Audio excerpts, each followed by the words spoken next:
So you could, yeah, so you could just up and down. So now.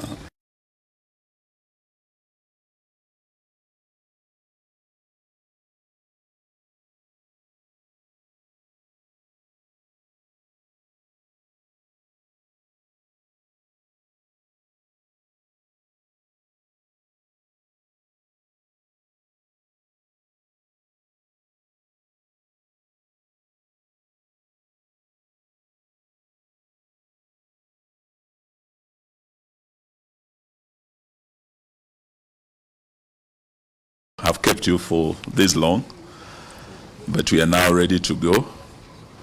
Sijui kama mko tayari.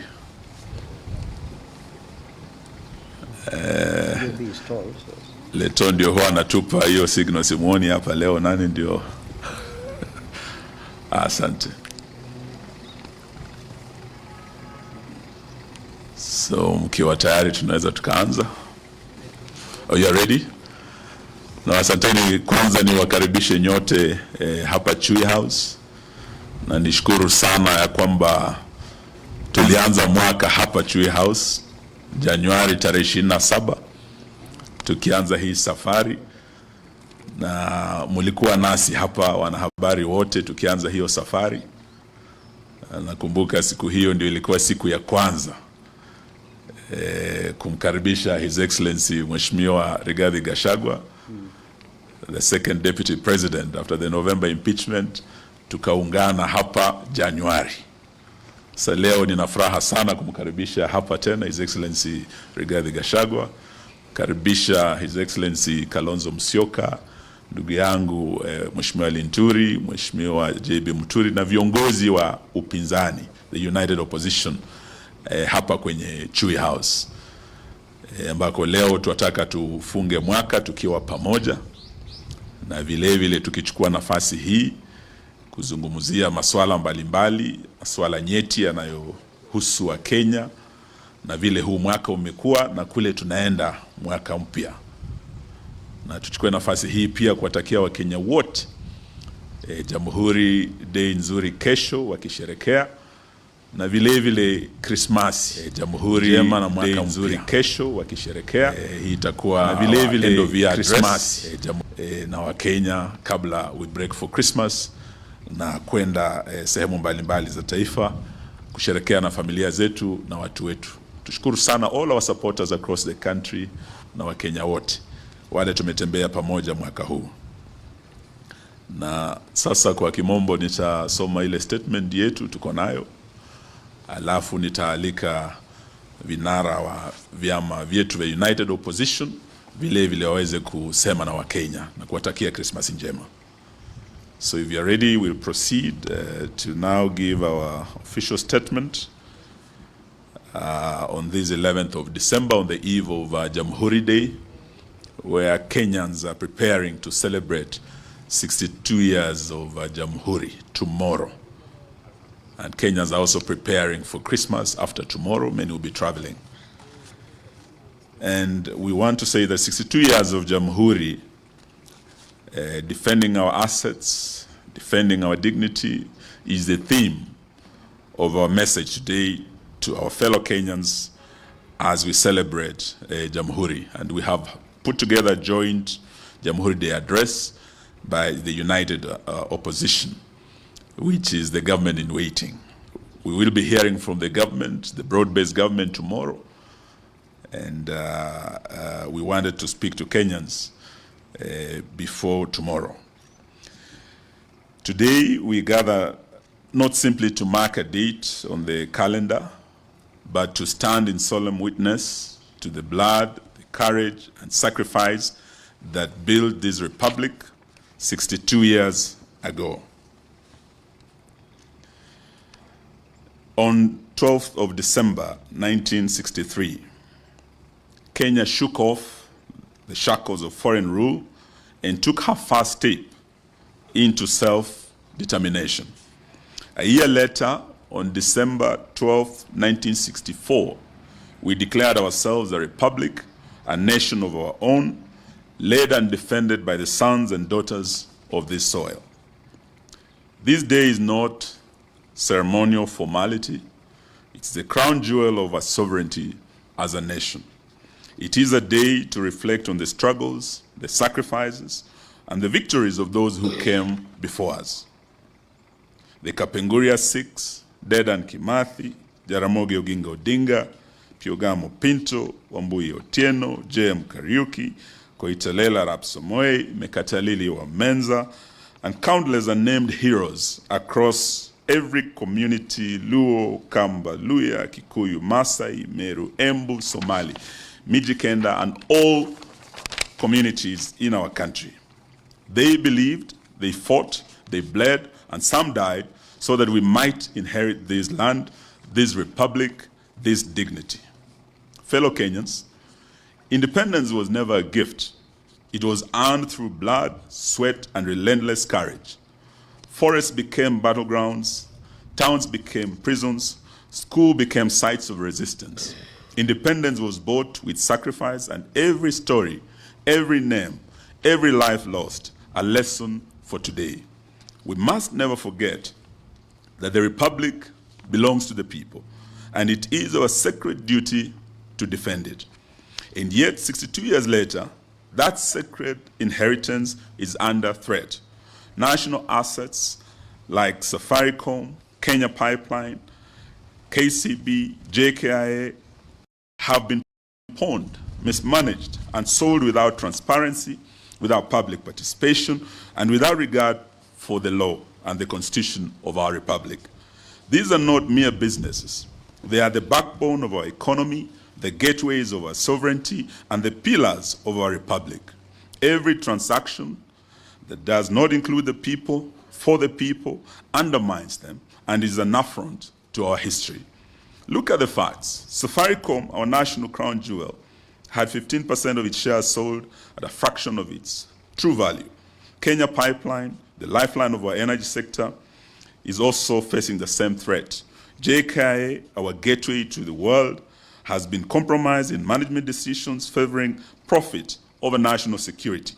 And KCB, a pillar of financial system, has been manipulated to benefit a few insiders. This is not economic reform. This is international neocolonialism, a quiet auctioning of our sovereignty. Fellow Kenyans, the courts have intervened on Safaricom, on KPC, on JKIA, and we have just received good news that the court orders have been issued against the opaque US-Kenya health deal that was signed recently without any public participation. But the intention by this nefarious regime was clear: a systematic, step-by-step erosion of our sovereignty. This is neocolonialism by insiders, a form of recolonization disguised as policy, defended with silence and apathy. We cannot allow or entertain this. Sovereignty is not symbolic. It's a sacred and constitutional duty. From the peaks of Mount Kenya to the shores of Lamu, from Lake Victoria to the plains of Narok, every Kenyan has a stake. The Republic is ours, and we will defend it with courage, with unity, and with vigilance. Every pipeline sold, every share disposed, every asset compromised is a betrayal of the generations who fought for our freedom. We call on every citizen, every institution, every civil society organization, and every community to rise up. Protect our pipelines, our airports, our companies, our financial institutions, and demand accountability. Defend our sovereignty. Let no one mistake silence for consent. We must defend our assets, our minerals, like the gold in Migori and Kakamega and Busia that are now under invasion, to restore dignity and reclaim our republic. Most significant, we must defend our multi-party democracy that is now under existential threat from this rogue regime. We witnessed in the recently concluded shambolic 27th November 2025 by-elections that the chairman of IEBC, and I was very surprised on Monday, I think the 8th, listening to Chairman Ethekon saying that elections cannot be stolen in Kenya. It's an impossibility. Is he a stranger in Jerusalem? This position has already been contradicted by very credible observers who participated in these by-elections, including the Kenya National Human Rights Commission. We heard from them. The indictment was harsh in terms of how IEBC failed to conduct these elections properly. We have also heard from ELOG. They also returned a very harsh verdict. And both have said, and many others, that including the Law Society of Kenya, and we must thank them for this, that the just concluded by-elections were not free and fair. They were heavily rigged in favor of state-sponsored candidates, and they were tainted by violence, mostly from goons, state-sponsored goons, and backed by the police, intimidation, and corruption. We are demanding immediate action against perpetrators of these electoral offenses, like in the case of Malava, and I think we have our candidate here, the Honorable Panyako here, who underwent serious terror in terms of violence by goons and state-sponsored gangs. There were leaders who are known, who led the goons, who participated in organizing, in financing these goons, and the violence that was visited, particularly in Malava and in Bere. These two were the hottest targets of this system because of the political implications that would confirm a win in Bere for the United Opposition, that the mountain is gone. A win in Western for the United Opposition, that Western is out of the reach of this regime. We are demanding that those who participated, including leaders like Nabina Bwera, the MP for Lugari, and we did issue a statement on the eve of that by-election with my brother KALONZO MUSYOKA and RIGATHI.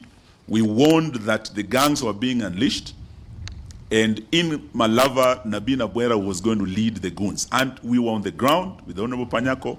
We saw Nabina Bwera leading these goons. We saw Stanley Livondo leading the goons. We saw former CS Sports, Rashid Echesa leading the goons.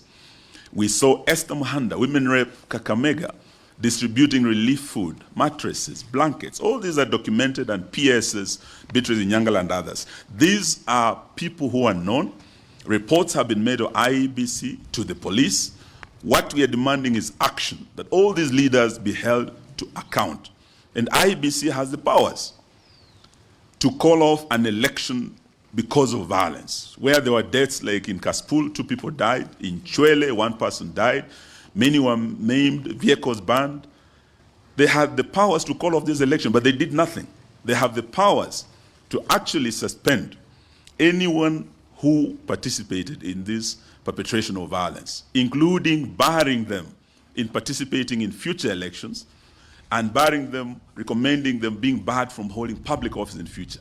This is how we are going to tame these ugly scourge of violence in our elections. Because under Article 81, where there is violence, you cannot say there's been free and fair election in the face of intimidation and corruption.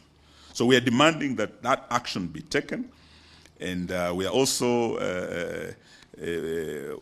as we had announced before, looking at taking action against the chairman himself and the CEO Marjan. The United Opposition therefore pledges that national assets belong to the people. They will never be sold without the consent of the people of Kenya, including Safaricom. Sovereignty and constitutional rule are not negotiable. This is what our forefathers fought for. This is why we are celebrating Jamhuri Day tomorrow. Citizens and institutions must uphold accountability, transparency, and constitutionalism.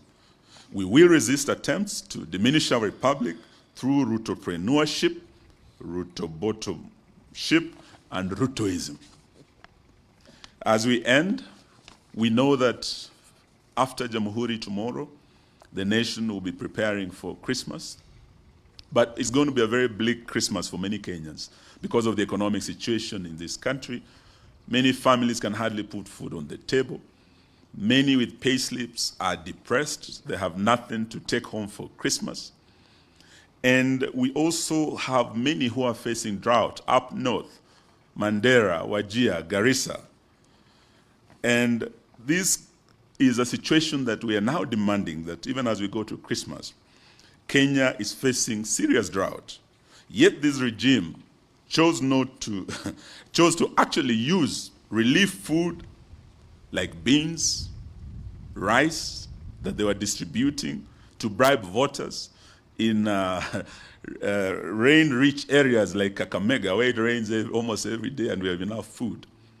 This is what they were using. Relief food that should have gone to northern Kenya came to western Kenya, went to the mountain and other areas where we had elections. We also had non-food items like blankets, mattresses being distributed by CSs, PSs, and officials of this government, including letters of appointment being distributed by the Prime Cabinet Secretary in public at rallies to woo voters. What we are saying is that this was a shameful thing for the government to do. It was irresponsible because those families who are facing the disaster of drought are the ones who need this support, which they are not receiving. So we are calling for urgent and immediate support by both the national and county governments, and we urge county governments to reallocate their budgets to address the urgency of now, particularly because of the drought. And we're also calling upon the international community to come in so that the affected families, affected counties and communities can receive the support. We are also urging that Parliament prioritizes comprehensive legislative framework for disaster risk management. And before I left the Ministry of Devolution and Special Programs, we had already proposed the disaster risk management bill that was before the House. This bill is currently undergoing mediation through a committee of both houses, and we are urging that the same be prioritized and be fast-tracked because it has all the mechanisms required to improve coordination between national government, the county governments, and international players in disaster risk management.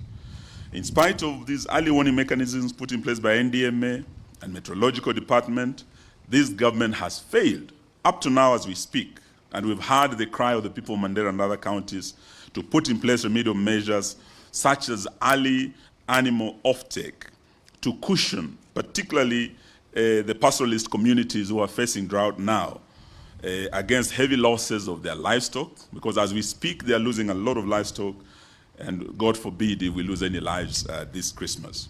This is as a result of the biting drought, and we are also demanding that the money that they have been splashing all over, they cannot say the government has no money to start this animal offtake, to cushion these families when they have been splashing millions and millions on these by-elections. So we demand immediate action to avert any further losses of livestock or lives of our fellow Kenyans. Fellow Kenyans, finally, on this 62nd Jamhuri Day, we honor the past, we confront the present, and we will remain united and vigilant and the united opposition to protect the future. Independence was hard-won. The Constitution was a gift of the second liberation. Today, we defend both with courage, conviction, and unity. Kenya shall not be sold. Kenya shall not be auctioned. Kenya shall not be colonized by outsiders and insiders and their cronies. We thank you all for coming to listen to us. May God bless our republic, and may we take this opportunity to wish you all a Merry Christmas and a Happy New Year. And I would like to invite my colleagues to also wish Kenyans a Merry Christmas and say a few words. His Excellency, Dr. Stephen Kalonzo MUSYOKA. Karibu, karibu. Well, thank you. We stand, of course, firmly in support of what has just been read. And I know even our colleagues who are not here with us today are part of the statement. Unless to begin to say that united opposition is not indeed united. We are all in solidarity. Let me just say kwa Kenya wenzangu, wenzetu, kesho ni siku yenye muhimu mkubwa sana. Yes, sir. Unajua this guy is tall. Hata hii chukuene. Thank you.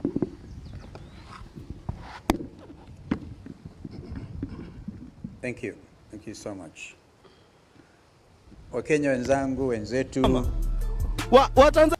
Kesho ni siku yenye umuhimu mkubwa sana, tukisherehekea awamu ya 62 tangu tujinyakulie uhuru. My brother Rigiji and who else was with us in when we were burying Hubbard Karidhi just the other day. A gentleman who was born on the 1st of June 1962, and he died a grandfather.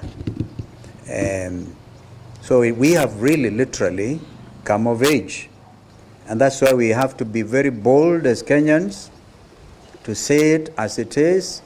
This is our country. Constitution 2010 is the document that continues to hold us together, and begins by saying the preamble, we the people, sisi wananchi wa Kenya, the sovereignty of the republic, which we are all determined to uphold, is vested in the people of Kenya, each one of us.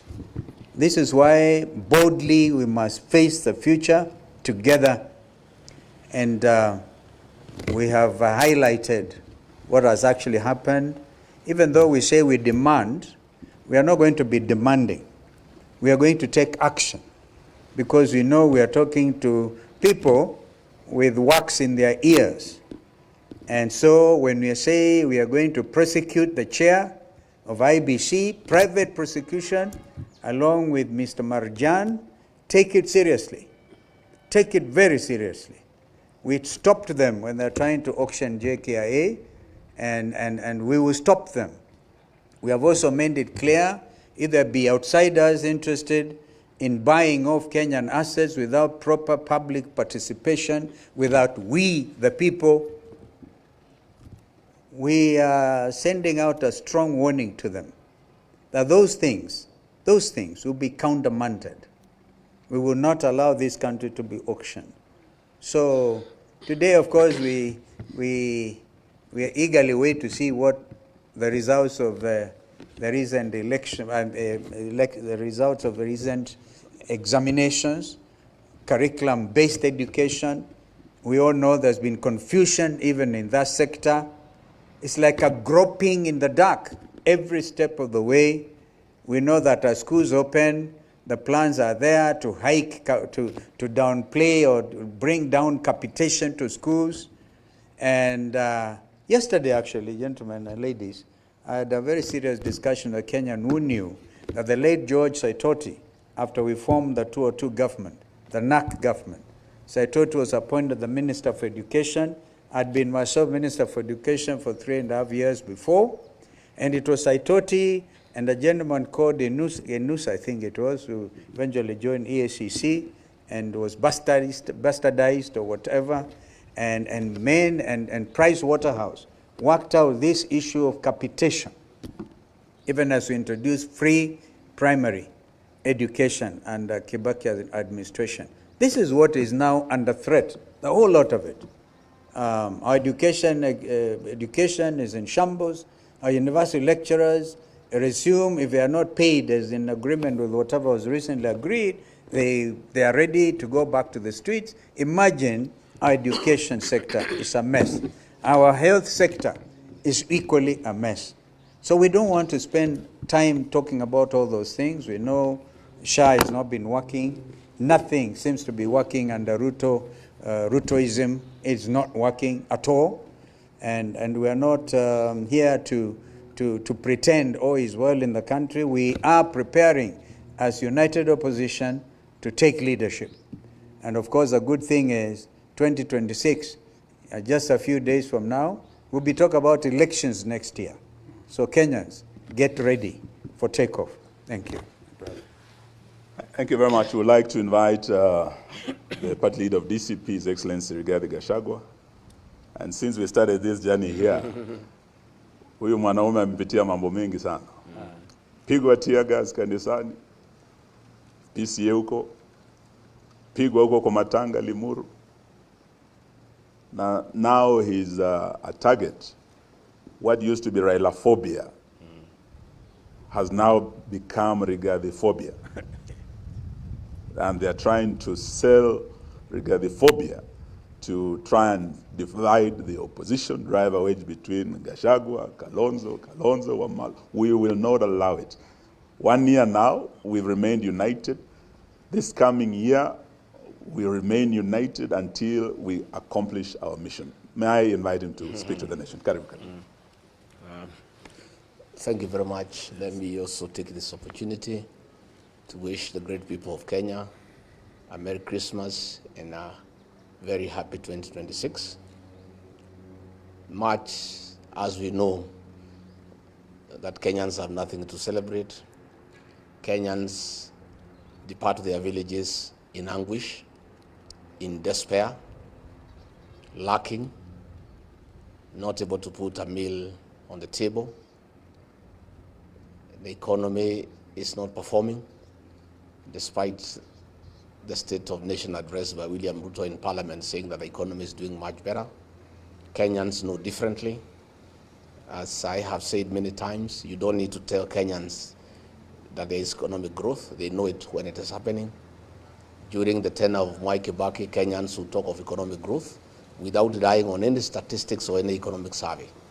You remember we had banks hawking loans. They would be having tents outside banks, inviting the people of Kenya to come and get money to do business.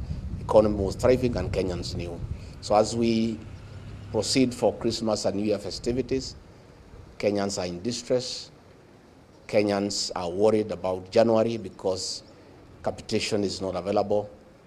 They have to dig deeper into their pockets to pay school fees for their children. The free primary education initiated by Mwai Kibaki is no longer the case. The free secondary education brought by Uhuru Kenyatta is no longer the case. But we want to ask the people of Kenya to stay focused and not to give up. Let me take this opportunity to urge the people of Kenya and new media and our political competitors not to fall for the false narrative by William Ruto. William Ruto is trying to tell the people of Kenya that the problem of Kenya is tribalism. And the most urgent thing is to unite the country. There is no community in Kenya that has a problem with any other community. Even you people of the press who are here, you are from different communities and you have no issue with each other.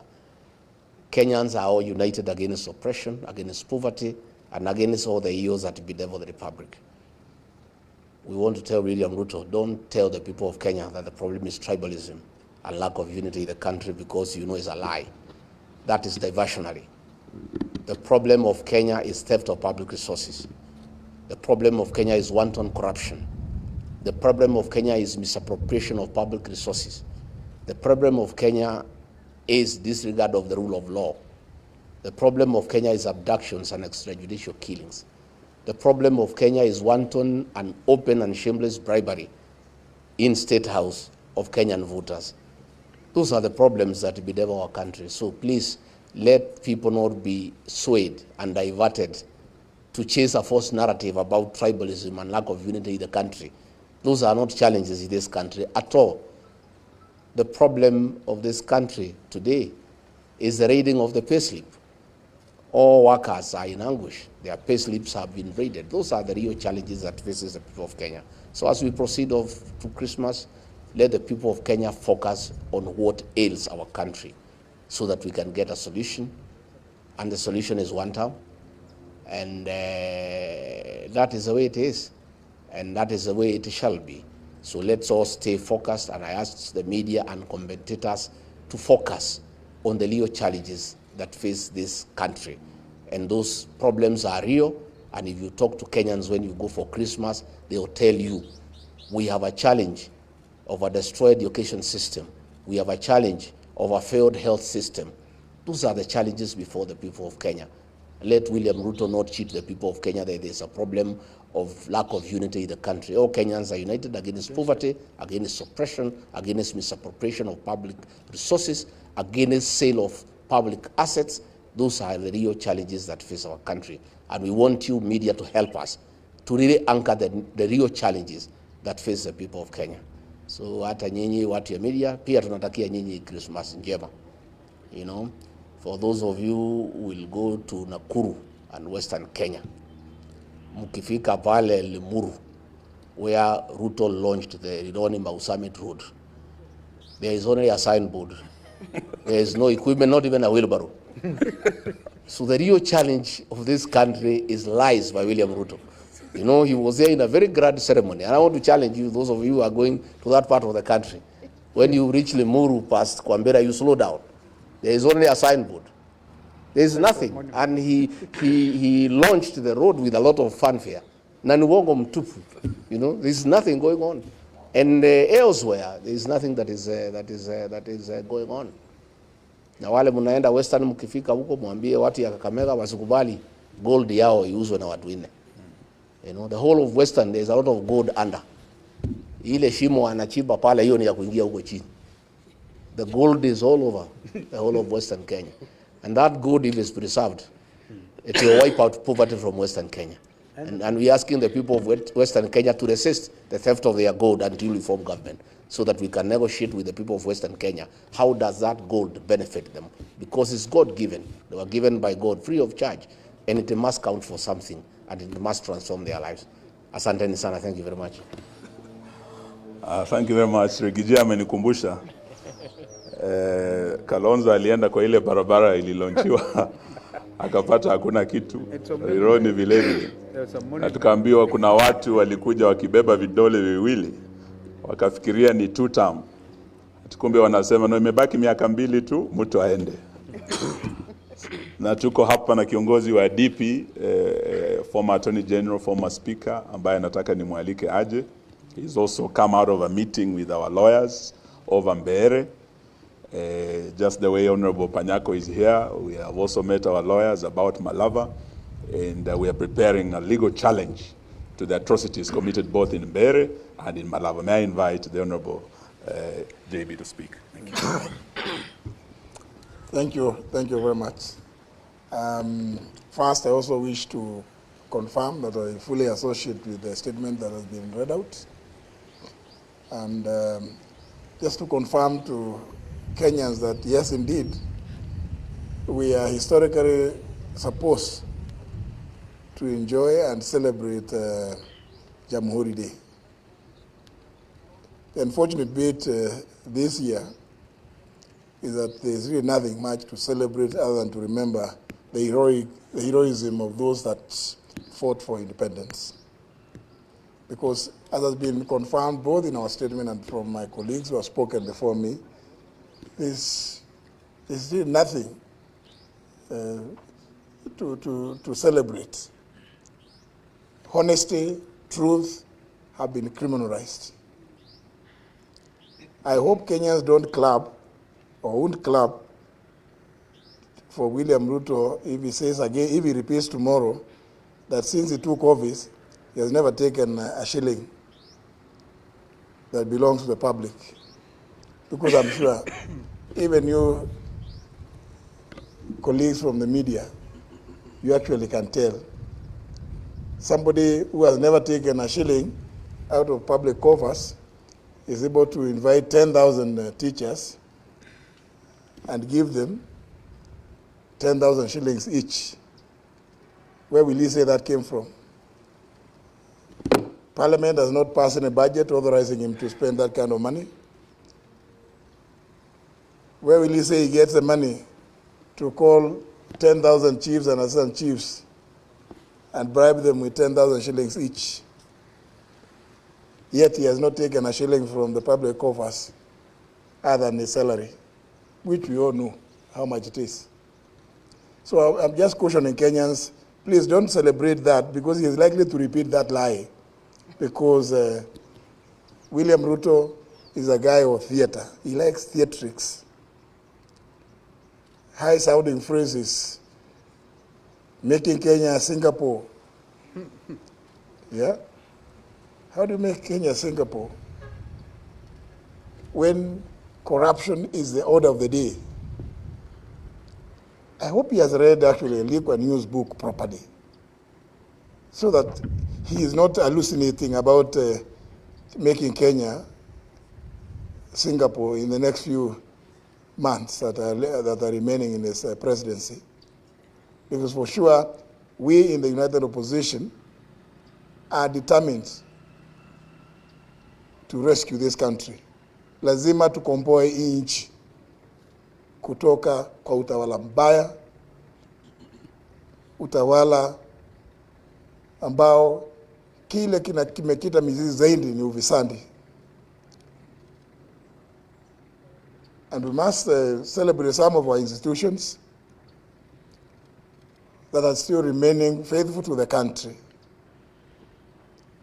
faithful to the provision, the requirements of the leadership and integrity provisions in our Constitution, principles and values of governance as enshrined in Article 10 of our Constitution, which William Ruto has completely ignored, because William Ruto considers the current 2010 Constitution an inconvenience.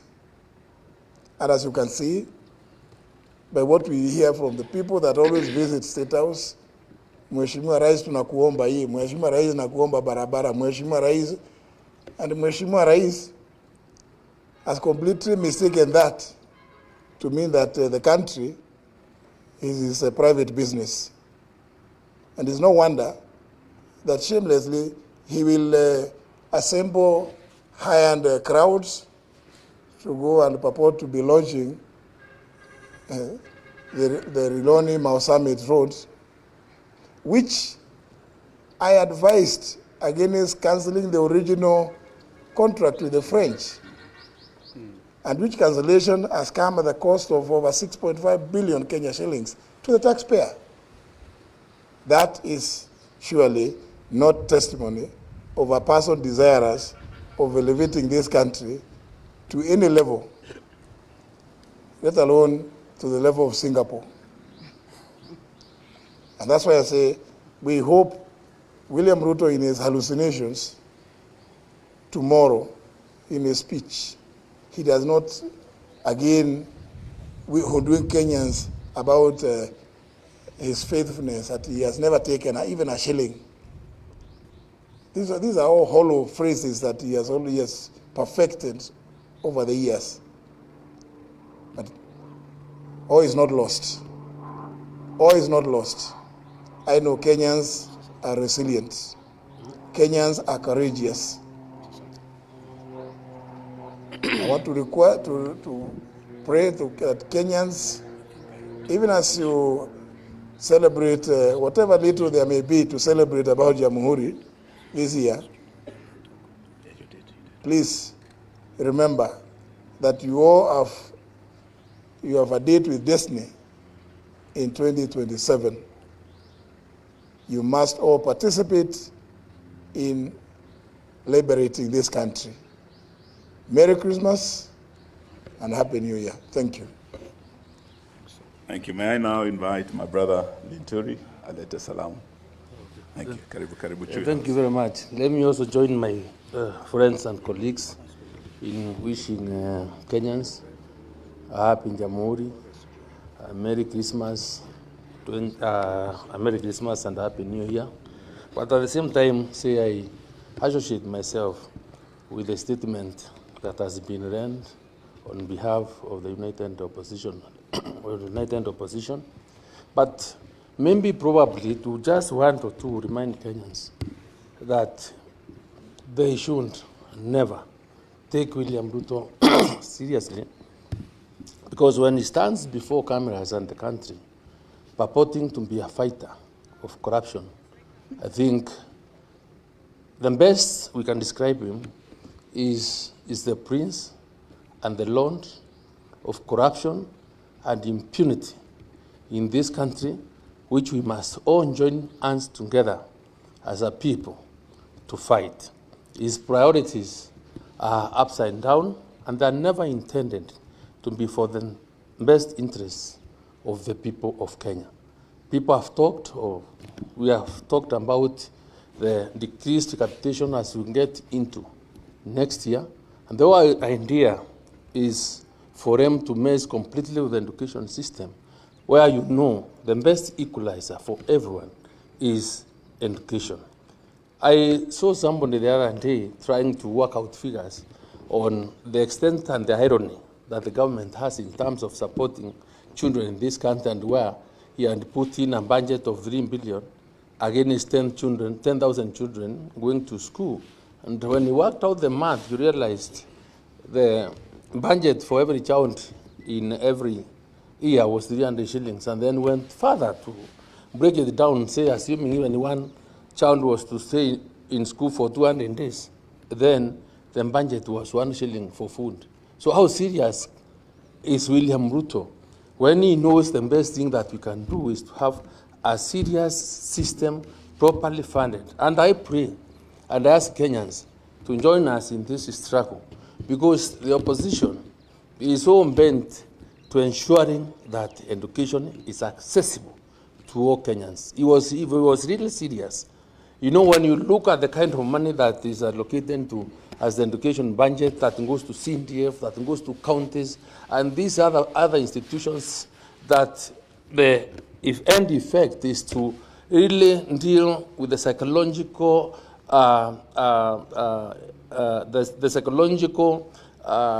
independence, or the psychological feeling of a parent that is in need, in terms of making him a beggar to go and ask for money to pay children. The effect on the child and the parents is so huge. So we would want a system whereby education can be fully funded, so that you don't have, as a parent, be queuing before or lining up in the offices of members of parliament or the governors or everybody else to ask you for money. You know, begging is the worst form of a thing that we really want to believe, to see himself in, because it's not the best state. So people make in decisions that are based on problems is not the best. So I want to tell the country that we are committed. I want to invite all those Kenyans that are out there to know that these leaders are only there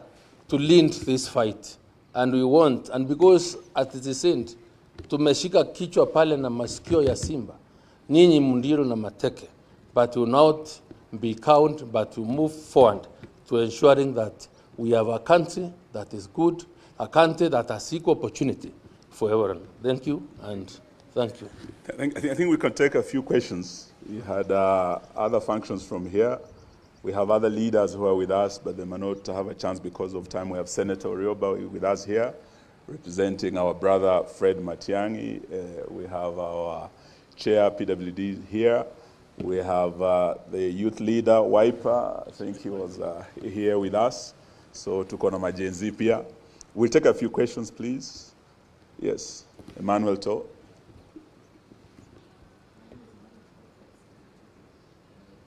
And I think we had brought the greetings of Martha Karua through Honorable Stephen Kalonzo Musyoka. Thank you.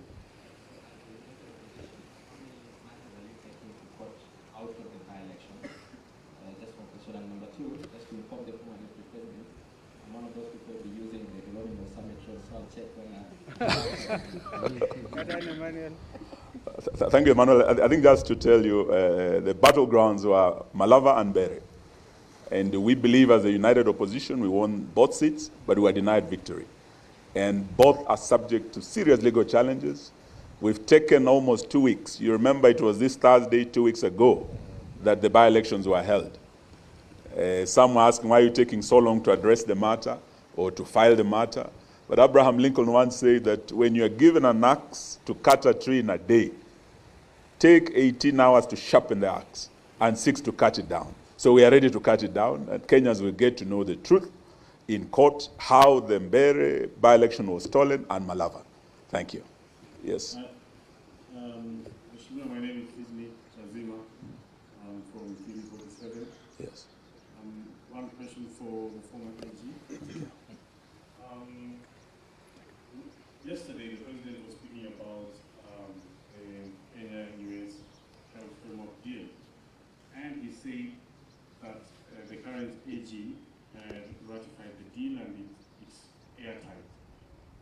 As a person who held that office, do you believe that the current constitution of that office has the metal to tell the President that this is not right and this is right and wrong? And secondly, I think that's a very good question. I think the question will go to either, That's why they kicked you out of that about office. the leaders who are not Now here. you are kicked out. And in our business of sourcing for information, sometimes we stumble on information that is true and sometimes it's not true. So this is the information that I have stumbled upon because you guys look live today. There is no Machani, there is no Martha. Your the head of campaign secretariat is not here. There is talk that they've gone out there to form another coalition. Is that true? Well, the question relating to what may have been cleared from the state law office is neither here nor there. But suffice to say, and I've said it severally, if you ever see William Ruto pursuing a matter that on the face of it appears to be public, for the benefit of the public, please be careful. Be careful. I've said it severally on many media houses. Be careful. But it is not for me really to say whether the opinions that may have come out of the state law office were fair or not fair. But suffice to say, any agreement with whomever on the face of the earth that purports to oust the jurisdiction of the Constitution of Kenya 2010 must be resisted, rejected, because it is unconstitutional ab initio. And I think in answering that way, I'm trying to address the point that may have been raised by many of you in the media, that indeed that agreement purports to say that they don't want to hear anything about privacy laws